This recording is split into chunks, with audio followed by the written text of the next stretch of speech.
One of the wonderful things about the EOS process is that eventually you don't need me, your coach.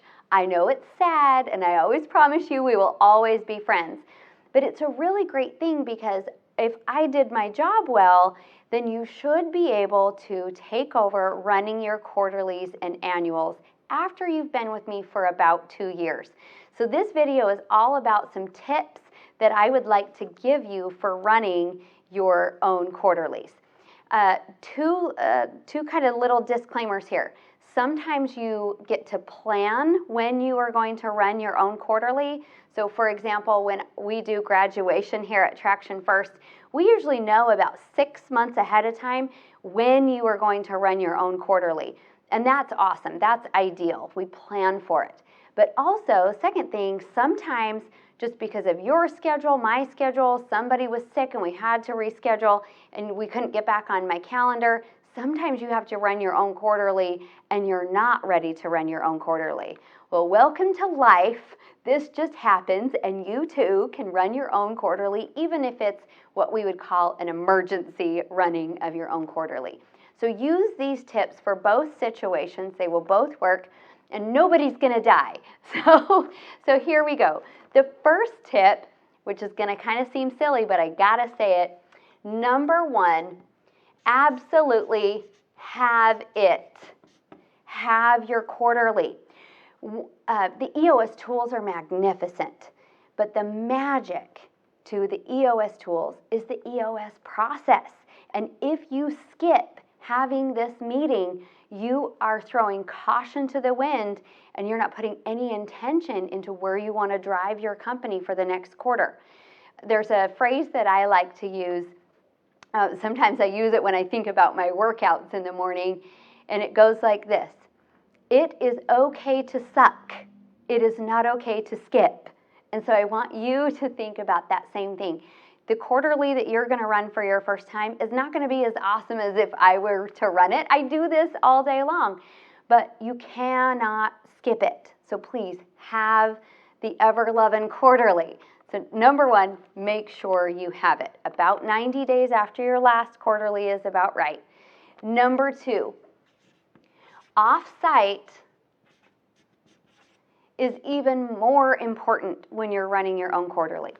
Sometimes I have people say, okay, so we've been offsite with you, and they forget that the reason they're coming to me in the session room is psychological. It's not just because I want to have my own space and a cool wall for you to write on. It's really important for you to get offsite. So sometimes when people are running their own quarterlies, they think, well, we have a conference room, and now we're not going to Jill, so we'll just have it here. It's easier.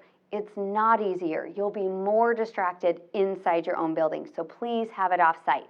Even if you want to go downstairs a level or trade conference rooms with a friend, make sure you go offsite. Very, very important.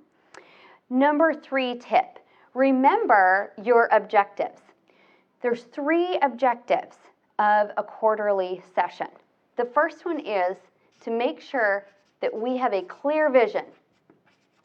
A clear vision to make sure that everyone in that room is on the same page with who we are, where we're going, how we're going to get there. The second objective is a clear plan. So you want to reiterate that 1-year plan, most likely not changing it, but then you also want to have a clear plan for the next 90 days. Those are your rocks. Those are coming up in the agenda. And then the third objective is to solve key issues. Solve key issues, solving those big issues that you need solved so you can have a really kick-ass 90 days. Those are the 3 objectives. So there's going to be a lot of fluff flying at you. You're going to be worried about the agenda. You're going to be worried about the lunch. You're going to be worried about where everybody's going to sit and if there's drinks in the room. But you're going to breathe. And if you only do 3 things that day, it's these 3 things. Clear vision, clear plan, solving those key issues. Now, of course, when you're in my session room, I always add another objective of having fun. But if you don't want to have fun, I won't even know. Nobody will tattle. But you know me, I like to have fun. 4th tip here, don't be Jill. Again, I do this all day, every day. I've had over 500 sessions, and you're going to be running your first session. So please don't compare yourself to me. And go ahead and let the whole leadership team know. Say, we're not comparing ourselves to Jill today. We're comparing ourselves to ourselves. Are we going to get a clear vision, a clear plan, and are we going to solve key issues? So when I say don't be Jill, then who do I want you to be? Well, most likely, if you're watching this video, you are the integrator. Most often, when I stop running the sessions, the integrator starts running the sessions. That does not need to be, but most likely it is. So when you have been in the room with me, you've had the luxury of me being Jill and facilitating the room and coaching, and you just being the integrator. So when I say don't be Jill, what I really mean is make sure you show up.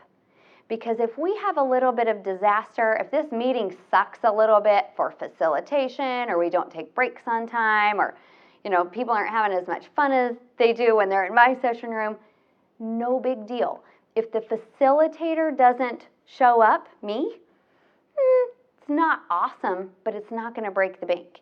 But if you don't show up, the integrator, with the decision making, with the guidance you need to give us, with your ideas, with your solutions, well, that's going to suck.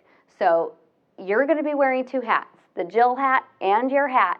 If one hat has to come off, it's got to be the Jill hat. The integrator in you has to show up. So don't be Jill, be you. Remember, it's okay to suck. It's not okay to skip. You can't be absent from that meeting. That is the fourth tip. The fifth tip is just some real quick agenda tips. And I'm not going to write these down, but please follow the agenda.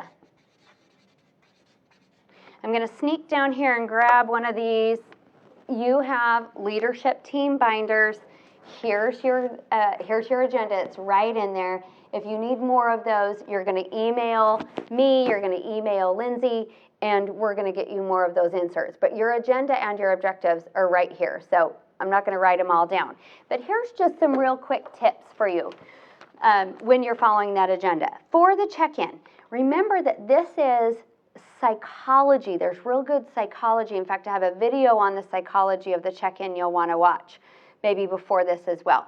But go ahead and let it be a little bit deeper, a little bit longer than your check-ins during your level 10 meeting. This also, keep in mind, this is fuel for the rest of the day. So keep the check-in very, very positive. For reviewing the prior quarter, make sure you check in on the numbers. Go ahead and check in on the rocks. Remember, done and not done. Calculate those percentages. And give people a chance to reflect on the quarter. How did we do? What grade are we going to give the quarter? So remember that part. When you review the VTO, remember that your whole goal here is to make sure that you're all seeing the same thing. But it's also a time where you rejuvenate and refresh each other around that vision, where you almost just say, oh yeah, that's where we're going. And then within those three sections, remember that you're pulling out issues for the issues list. Don't be tempted to stop and solve issues. If we're not totally on the same page, go ahead and put that on the issues list. It could turn into a rock. It could turn into an issue for later in the day. So go ahead and do that. Now, if you are through this process, I have taught you all of the EOS tools, but EOS tools is actually one of your agenda items. So some of my graduated teams actually like to pull out their foundational tools that we won't be working on today, other places in the agenda, like their scorecard, like their accountability chart.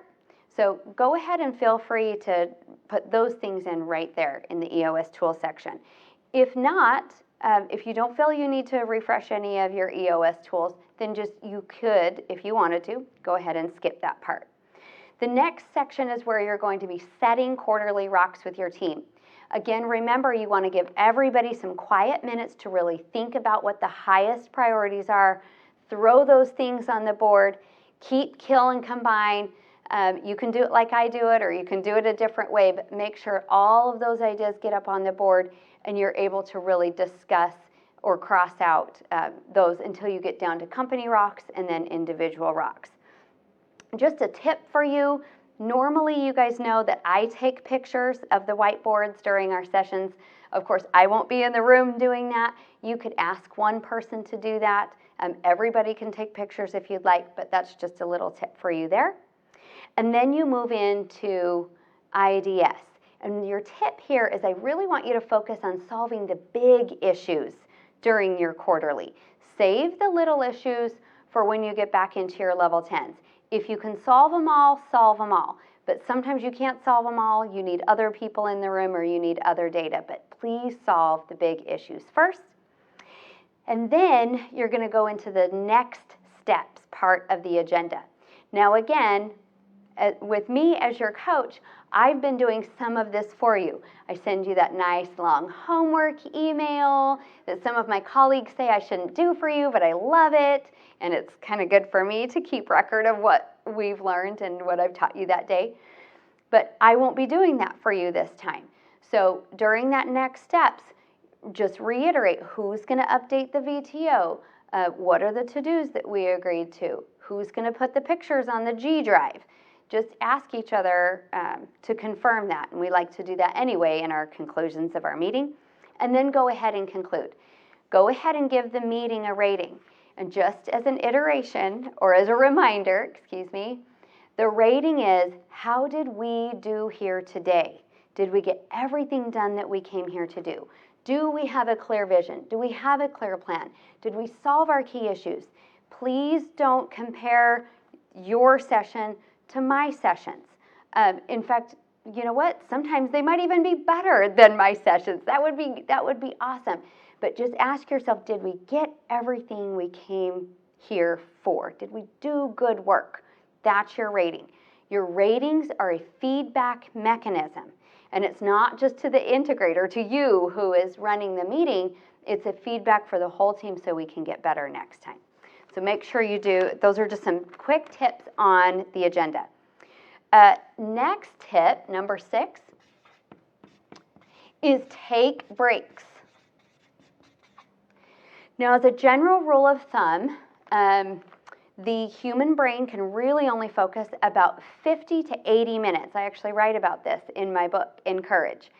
So keep that just kind of as a general rule. You'll notice on the agenda, we don't have any breaks or lunch listed. We just kind of break as we need to, like you've been used to, and we do take a working lunch. But here's a couple of areas where you could take extra breaks, or you as the facilitator realize that the room really needs a break. Number 1, if you're stuck. So if you're going back and forth on an idea and there's no new ideas, but there's really no good solution, take a break. It's amazing what getting up, moving your body, getting a drink of water, taking a deep breath outside, you sit back down, and 9 times out of 10, somebody has a new idea. So take a break when you're stuck. Take a break when you're politicking. So when you see kind of the heat rise and you keep saying the same thing over and over again, just call for a break. When things get heated, when things get too heated, you can go ahead and take a break. Sometimes people calm down and come on back. When we get quiet, when there's just no more thought, no more energy in the room, go ahead and take a break. And then again, like I said, about every 50 to 80 minutes. So that's kind of the very basics of break taking. I don't do that all the time because there's a few other tricks I have up my sleeve, but that's 80-20, some really good times when to take a break. All right, number 8, last tip. Hey, that's not number 8. It must be, it's number 7. I skipped number 7. Number 7, this one is a fun one, and it's easy. Have food. It's the craziest thing, but if there's plenty of food in the room, everybody's just a little more calm. If there's not enough food in the room, and I'm talking snacks, drinks, a fruit tray, have more than enough, having food just calms humans down. I can't explain it. I'll explain it someday. Maybe I'll do another video around that, but have food. That's a good tip. Now, number 8, remember to enter the danger. Oh, enter the danger. So with me as your coach, I've been able to push and poke and open up those closets that you don't like me to open up and shake out all of your skeletons. I won't be there to do that today, but you've seen me do this 10 or more times. So you know how to do this. Ask the hard question. Be radically candid. We love that mental model. Speak directly. And here's just a phrase for you that might help. If not now, when? We only pull you out of working in the business 4 times a year, 3 quarterlies and a 2-day annual. This is the time to enter the danger. It's going to be much better. It's going to go over better in these meetings than it does in your level 10 because people are busy right after that level 10. If not now, when? So please enter the danger. And if you're still nervous or scared about this integrator, that's good. Turn it into excitement. Kind of treat it as a learning experience for you. It might not be the very best experience your first time, but please enter the danger.